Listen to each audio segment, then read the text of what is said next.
విజయ్ ప్రభుత్వం ఏర్పాటులో తమ జోక్యం ఉండదన్నారు మాజీ సీఎం స్టాలిన్. అలాగే ఎలాంటి అడ్డంకులు సృష్టించబోమని స్పష్టం చేశారు.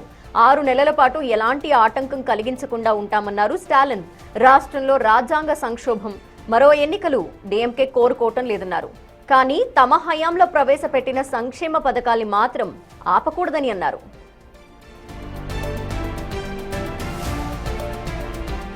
మహిళలకు 1000 రూపాయల సాయం, స్కూల్ పిల్లలకు టిఫిన్ స్కీమ్లు కొనసాగాలని డిమాండ్ చేశారు. విజయ్ ఇచ్చిన హామీలు అమలు చేయడం కష్టమేనని అన్నారు స్టాలిన్.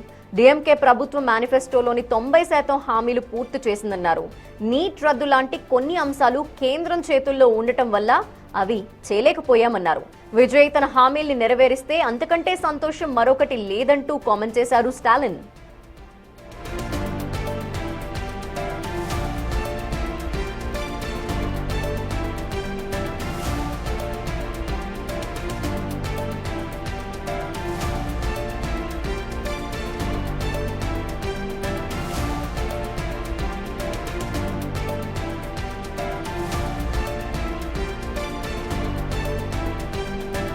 అనదో బ్రేకింగ్. తమిళనాడు రాజకీయాల్లో అనూహ్య మార్పులు చోటు చేసుకుంటున్న ఎన్నికల ఫలితాల తర్వాత ప్రభుత్వ ఏర్పాటు దిశగా అడుగులు పడుతున్న తరుణంలో క్యాంప్ రాజకీయాలు మరోసారి తెరపైకొచ్చాయి. ముఖ్యంగా ఏఐడీఎంకే తన ఎమ్మెల్యేల్ని కాపాడుకునేందుకు రిసార్ట్ రాజకీయాలకే శ్రీకారం చుట్టింది. పుదుచ్చేరి సమీపంలోని పుదుకుప్పంలో షోర్ట్ త్రిస్వం రిసార్ట్ కి ఏఐడీఎంకేకి చెందిన 16 మంది ఎమ్మెల్యేల్ని తరలించారు. పార్టీలో చీలికలు రాకుండా, ఎమ్మెల్యేలు జారకుండా ఉండేందుకు అధిష్టానం ఈ నిర్ణయాన్ని తీసుకున్నట్టు తెలుస్తోంది.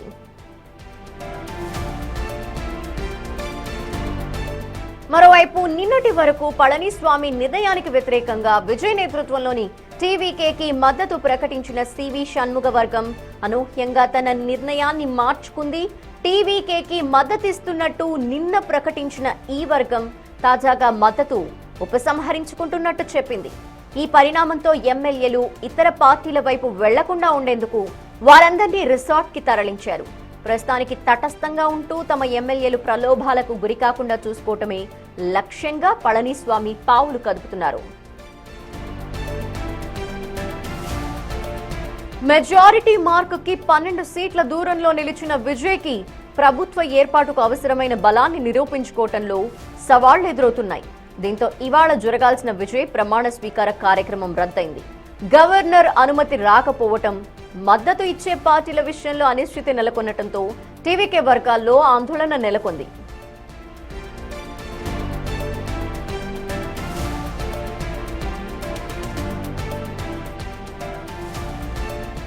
ఇదే విషయంపై మరిన్ని వివరాలు మా ప్రతినిధి ఉమాశంకర్ తిరుపతి నుండి అందిస్తారు. ఉమాశంకర్.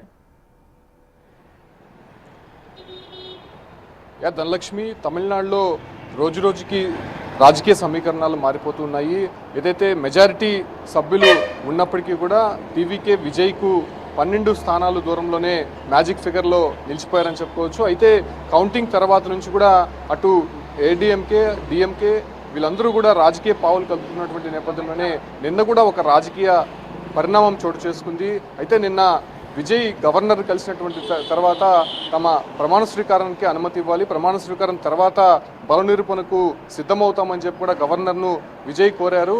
అయితే గవర్నర్ ఖచ్చితంగా బల నిరూపణ మీకున్నటువంటి మెజారిటీ ఫిగర్ అంటే మ్యాజిక్ ఫిగర్ దాటిన తర్వాతనే ఆ లిస్టు మాకు ఇస్తేనే అనుమతిస్తామని చెప్పి కూడా గవర్నర్ స్పష్టంగా చెప్పినటువంటి నేపథ్యంలోనే మళ్ళీ విజయ్ అక్కడి నుంచి వెనక్కి తిరిగినటువంటి పరిస్థితి. అయితే ప్రస్తుతం నా బ్యాక్గ్రౌండ్లో ఉన్నటువంటి నెహ్రూ సంబంధించినటువంటి ఇండోర్ స్టేడియము, ఇక్కడే విజయ్ ప్రమాణ స్వీకారం చేయాల్సి ఉంది. సరిగ్గా 11 నుంచి 11 గంటల 30 నిమిషాల వరకు సమయం కూడా నిర్ణయించుకున్నారు. అయితే ఏర్పాట్లు కూడా చకచకా జరిగాయి. మనం కొద్దిసేపు క్రితం ఇక్కడ ఉన్నటువంటి డిపార్ట్మెంట్తో మాట్లాడినప్పుడు కూడా ఏర్పాట్లు అయితే మాత్రం జరుగుతూనే ఉన్నాయని చెప్పి కూడా లోపల చెప్తూ ఉన్నారు. అయితే ప్రస్తుతానికి ఉన్నటువంటి సిచ్యువేషన్స్ మేరకు కంప్లీట్గా మీడియా అంతా ఇక్కడే ఉంది.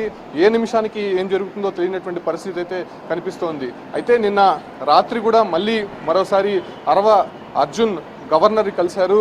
ఖచ్చితంగా ప్రభుత్వ ఏర్పాటుకు అనుమతి ఇవ్వండి, బల నిరూపణకు త్వరలోనే మీకు లిస్టు అందజేస్తామని చెప్పి కూడా వాళ్ళు చెప్తున్నటువంటి నేపథ్యంలోనే ఖచ్చితంగా గవర్నర్ దానికి అనుమతి ఇవ్వనట్టయితే తెలుస్తోంది. నిన్న అర్ధరాత్రి వరకు కూడా సంబంధించినటువంటి నేపథ్యంలోనే ఖచ్చితంగా అవి జరగనట్టు తెలుసు. ఎస్, ఇటు ఏఐడిఎంకే మాత్రం మొత్తం క్యాంప్ రాజకీయాలకి తెరలేపింది. ఎవ్వరూ కూడా టీవీకే నుండి ఆ పార్టీ నేతల్ని, గెలిచిన వాళ్ళని సంప్రదించకుండా మొత్తం రెసార్ట్లోనే ఉంచేశారు. ఈ నేపథ్యంలో ఇప్పుడు టీవీకే అధినేత మ్యాజిక్ ఫిగర్ని రీచ్ అవ్వటం కోసం ఎవరి సపోర్ట్ తీసుకునే అవకాశాలు కనిపిస్తున్నాయి. ఒక పక్క కాంగ్రెస్ సపోర్ట్ ఇస్తానంటూ చెప్తున్నప్పటికీ ఇంకా అవసరం ఉంది మ్యాజిక్ ఫిగర్ రీచ్ అవ్వడానికి. సో ఏ విధంగా చూడాలంటారు?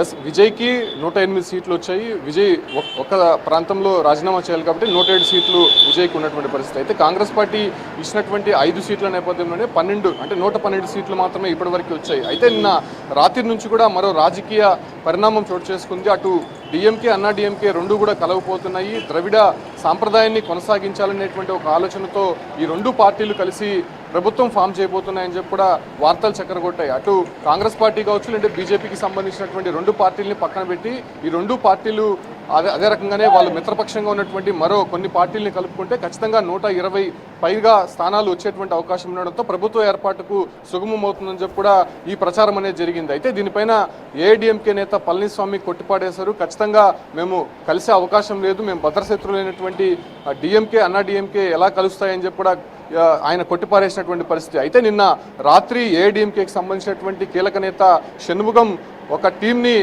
ఏదైతే పాండిచ్చేరికి నియర్లో ఉన్నటువంటి ఒక రిసార్ట్కి తరలించినట్టు తెలుస్తుంది. 16 మంది ఎమ్మెల్యేలు తన టీం వైపు ఉన్నారు. అంటే మొదటి నుంచి కూడా షణ్ముగం ఒకటే చెప్తూ ఉన్నారు, టీవీకేకి సపోర్ట్ చేయాలి, ఖచ్చితంగా ఆ రకమైనటువంటి సమీకరణాలు కనిపిస్తున్నాయి కాబట్టి పళనిస్వామిని కూడా ఆయన రిక్వెస్ట్ చేసినటువంటి పరిస్థితి. అయితే పళనిస్వామి ఎట్టి పరిస్థితుల్లో దానికి అంగీకరించకపోవడంతో 10 మంది ఎమ్మెల్యేలు నిన్న ఉదయం టీవీకేకి సపోర్ట్ చేస్తారని చెప్పి కూడా తెలిసినటువంటి పరిస్థితుల్లో నిన్న ఉదయం ఏదైతే ఏఐడిఎంకేతో పెట్టుకున్నటువంటి ఎమ్మెల్యేల అత్యవసర సమావేశం కూడా రద్దు చేసుకున్నారు. ఆ తర్వాత మిగతా మంది దాదాపు 40 మంది ఎమ్మెల్యేలకు పైగా టీవీకేకి సపోర్ట్ చేయబోతున్నారనేటువంటి వార్తలు కూడా స్పెక్యులేషన్స్ అయ్యాయి. అయితే నిన్న ఇంటర్నల్గా మీటింగ్స్ పెట్టుకున్నటువంటి ఏఐడిఎంకే ఖచ్చితంగా ఎమ్మెల్యేలని కాపాడుకోవాలనేటువంటి ఒక ఉద్దేశంతో అందరికీ కూడా హుకుం జారీ చేశారు. ఎవరు కూడా మిస్ కాకూడదు, ఖచ్చితంగా పార్టీకి సంబంధించినటువంటి స్టాండ్ పైనే ఉండాలని చెప్పి కూడా స్పష్టమైనటువంటి ఆదేశాలు ఇచ్చినటువంటి నేపథ్యంలోనే నిన్న రాత్రి షణ్ముగం వర్గం 16 మంది పాండిచ్చేరికి నియర్లో ఉన్నటువంటి ఒక రిసార్ట్ కూడా తరలించి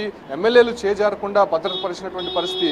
మరోవైపు అటు తమిళనాడులో అల్లర్లు రేగేటువంటి పరిస్థితి ఉన్నటువంటి ఇంటెలిజెన్స్ హెచ్చరికల నేపథ్యంలోనే అటు కేంద్ర హోంశాఖ కూడా ఏదైతే తమిళనాడుకు సంబంధించినటువంటి సిఎస్కు ఒక ఇన్ఫర్మేషన్ అయితే ఇచ్చింది. ఖచ్చితంగా తమిళనాడు వ్యాప్తంగా కొంత భద్రత కట్టుదిట్టం చేయాలి, ముఖ్య నేతలు కావచ్చు, అంటే సెలబ్రిటీలు ఉండేటువంటి ప్రాంతంలో అంతా కూడా ఈ ఒక్క భద్రత అనేది కట్టుదిట్టం చేయాలని చెప్పి చెప్తున్నారు. ఎందుకంటే అన్నా డిఎంకే వర్గాలు కలుస్తాయనేటువంటి ఒక ఆలోచనతో అటు టీవీకే వర్గాలు ఖచ్చితంగా అల్లర్లు చేసేటువంటి అవకాశం ఉంటుంది. మరోవైపు అన్ని పార్టీలకు సంబంధించినటువంటి కీలక నేతలు కావచ్చు, అంటే ముఖ్య నేతలంతా కూడా అంతర్గతంగా ఇప్పటికే చర్చలు జరుగుతున్నటువంటి నేపథ్యంలోనే ప్రస్తుతం ఇవాళ ఏం జరగబోతోంది. అయితే ఇవాళ వరకు గవర్నర్ టీవీకేకు డెడ్ లైన్ విధించారు కాబట్టి ఇక ఇవాళ బల నిరూపణ అంటే ఖచ్చితంగా మెజారిటీ సీట్లు కానీ టీవీకే అందించకపోతే రాష్ట్రపతి పాలన పెట్టే అవకాశం ఉన్నట్టు కూడా తమిళనాడు వ్యాప్తంగా చక్కర్లు కొడుతున్నటువంటి పరిస్థితి. సో ఈ పరిణామాల నేపథ్యంలోనే తమిళనాడులో అసలు ఏం జరుగుతుందో తెలియనటువంటి పరిస్థితి. ఇవాళ ఇండోర్ స్టేడియంలో ప్రమాణ స్వీకారానికి అన్ని ఏర్పాట్లు పూర్తి చేసుకున్న తర్వాత గవర్నర్ అనుమతి ఇవ్వకపోవడంతో అవన్నీ కూడా వాయిదా పడినటువంటి పరిస్థితి. అయితే టీవీకే విజయ్ ఇప్పుడు ఏం చేయబోతున్నారు? కాంగ్రెస్ పార్టీతో కలిసి కేవలం 112 సీట్లు మాత్రమే ఇప్పుడు విజయ్కి ఉన్నటువంటి నేపథ్యంలోనే కేవలం 6 సీట్ల దూరంలోనే మ్యాజిక్ ఫిగర్లో విజయ్ నిలిచిపోయినటువంటి పరిస్థితి. ఇప్పుడు ఎవ్వరు మద్దతు కూడా విజయ్కి లభించినటువంటి పరిస్థితి. అటు ఇప్పటికే లెఫ్ట్ పార్టీలు కావచ్చు, అంటే సివికే పార్టీ ఇప్పుడు విజయ్ని సీఎం గా చూడాలని ఎంతో మంది అభిమానులు వెయిట్ చేస్తున్నారు. ఇలాంటి టైంలో గవర్నర్ టైం కూడా ముగిసిపోవచ్చింది, ఈ రోజు వరకే టైం ఉంది. ఈ నేపథ్యంలో మరి టీవీకే పార్టీ అసలు ఎవరితో అయినా సంప్రదింపులు జరుపుతోందా, లేదంటే కలిసి వచ్చే వాళ్ళని కలుపుకుందామని ఎదురు చూస్తోందా? అంటే ఇప్పటికే పిఎంకే సంబంధించినటువంటి 4 ఎమ్మెల్యేలు అంటే 4 ఎమ్మెల్యేలు కూడా మొదటగా సానుకూలంగా ఉన్నటువంటి పరిస్థితుల్లో వాళ్ళని కలుపుకోవాలని చెప్పి కూడా విజయ్ చూశారు. అయితే ఆ తర్వాత వాళ్ళు కూడా వెనక్కి వెళ్ళిపోవడము, ఇక కాంగ్రెస్ పార్టీతో పాటు మరికొంతమంది ఎవరు వస్తారనే దానిపైన కూడా మల్లగుల్లాలు పడినటువంటి పరిస్థితి. నిన్నే కాంగ్రెస్ పార్టీకి సంబంధించినటువంటి ఎమ్మెల్యేలంతా కూడా విజయ్ని కలిసి తమ మద్దతును ప్రకటించారు. ఆ తర్వాత కేవలం 6 సీట్లు మాత్రమే ఇక విజయ్కి ఉన్నటువంటి నేపథ్యంలోనే అటు అన్నా డిఎంకే నుంచే కీలకంగా ఎమ్మెల్యేలు వచ్చేటువంటి సందర్భాలు అయితే నిన్న కనిపించాయి. అయితే ప్రస్తుతం నిన్నటి నుంచి జరిగినటువంటి పరిణామాల నేపథ్యంలో అటు డిఎంకే అన్నా డిఎంకే కలవబోతున్నాయనేటువంటి సమీకరణాల నేపథ్యంలోనే ఉన్నటువంటి 47 మంది ఎమ్మెల్యేలను కాపాడుకునేందుకు అన్నా డిఎంకే క్యాంపు రాజకీయాలు ప్రారంభించే అటు టీవీకేకి మొదటగా షణ్ముగం మద్దతు ప్రకటించినప్పటికీ కూడా అటు పళనిస్వామితో చర్చల అనంతరం షణ్ముగం కూడా టీవీకేతో మద్దతు ఉపసంహరించినటువంటి నేపథ్యంలోనే ప్రస్తుతం ఏ పార్టీకి ఆ పార్టీ అంటే అటు అన్నా డిఎంకే కావచ్చు లేదంటే ఇటు డిఎంకేను వాళ్లకు ఉన్నటువంటి ఎమ్మెల్యేలను జాగ్రత్త పరిచేందుకు పూర్తిగా కూడా సన్నాహాలు చేసుకున్నటువంటి పరిస్థితి తమిళనాడు వ్యాప్తంగా కనిపిస్తున్నాయి. కాబట్టి ఇక విజయ్ ఎటువైపు అడుగులు వేయబోతున్నారు, అసలు ఎవరు మద్దతు కోరబోతున్నారు అనే విషయాలపైన ఇంకా కూడా తమిళనాడు వ్యాప్తంగా ఉత్కంఠ అయితే కంటిన్యూ అవుతుంది. అయితే రోజు రోజుకి కూడా సమీకరణలు మారుతున్నటువంటి నేపథ్యంలోనే ఇవాళ జరగాల్సినటువంటి ప్రమాణ స్వీకారం ఆగిపోయింది. కాబట్టి ఇక ఇవాళ దాడితే గవర్నర్ ఎలాంటి నిర్ణయం తీసుకోబోతున్నారో టాపిక్ గా మారింది. ఎందుకంటే దాదాపు ఇప్పటికే డిఎంకే అధినేత స్టాలిన్ కూడా ఒక ప్రకటన విడుదల చేశారు. విజయ్కి ఆ ప్రభుత్వం ఏర్పాటుకు అనుమతి ఇవ్వండి, 6 నెలల పాటు విజయ్ ఏం చేస్తాడో చూస్తాము, తమ పెట్టినటువంటి పథకాలను కూడా కంటిన్యూ చేయమని చెప్పి కూడా ఒక స్టేట్మెంట్ అయితే ఇచ్చినటువంటి పరిస్థితి. ఆ తర్వాత తాము ఏం చేయాలో నిర్ణయం తీసుకుంటామని చెప్పి కూడా ఆయన కూడా ఒక స్టేట్మెంట్ ఇవ్వడం జరిగింది. సో వీటన్నిటిని పరిమాణాల నేపథ్యంలోనే ఇవాళ కాంగ్రెస్ పార్టీ కూడా ఒక మీటింగ్ పెట్టినటువంటి అవకాశం అయితే కనిపిస్తోంది. మరోవైపు విజయ్ ఎటువైపు అడుగులు వేస్తారో ఇంకా సందిగ్ధత నెలకొంది. కాబట్టి అటు డిఎంకే అన్నా డిఎంకే ఎమ్మెల్యేలు చేజారకుండా వాళ్ళు జాగ్రత్త పడుతున్నటువంటి సందర్భంగా విజయ్ మెజారిటీని ఎలా చూపించబోతున్నారనే విషయం పైన ఇంకా క్లారిటీగా రావాల్సినటువంటి అవసరం ఉంది కనిపిస్తోంది ధనలక్ష్మి. Thank you Umashankar.